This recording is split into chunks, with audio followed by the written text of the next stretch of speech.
जय जगन्नाथ दर्शक बंधु। पूर्व पश्चिम उत्तर दक्षिण ईशान्य अग्नि वायु नैऋत्य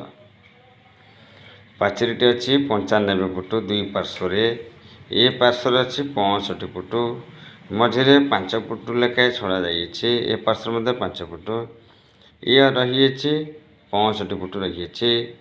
तेणुक 65 ये 570 95 बोले ये 25 फुट पाखापाखि पूर्व दिग रही घर भरटी आमर रही 65 फुट 50 फुट गृह मध्य प्रवेश कले 12 फुट 16 फुट गोटे कुटिया घर रही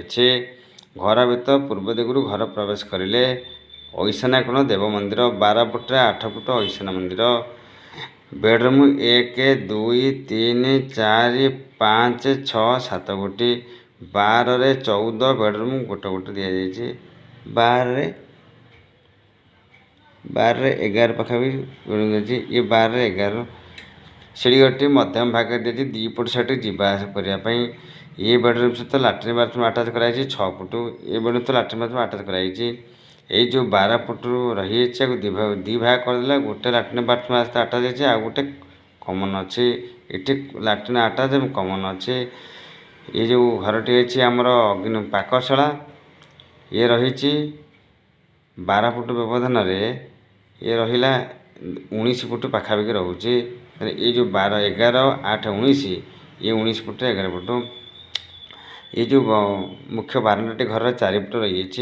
4 फुट बाद घर गोटे मेदिनी पाखे सत्संग आसर 12 फुट 20 फुट गोटे आसर या सबु भाई सहमति स्वीकृति बेडरूम 5-7 टी 1 2 3 4 5 6 7 मध्यम भागे एकत्रीकरण हाँपे मध्यम भागे रही लाट्रिन बाथरूम के 1 2 3 4 5 6 लाट्रिन बाथरूम सत्संग रही पहाच सब चढ़ी ऊपर जावाई सब दिगर पहाच अच्छी सत्संग आसर हम एवं नाम संकीर्तन कले 4 फुट परिधि भितर समस्त भ्रमण करेंगे गाड़ी पार्किंग 20 फुट जगह छड़ाई ट्यूबवेलटे रही ये हूँ पाचेरी मो द्वारा निर्मित होता एक पूर्णांग वास्तुशास्त्र अनुसार गृह नक्शा बलांगीर दि जाइए।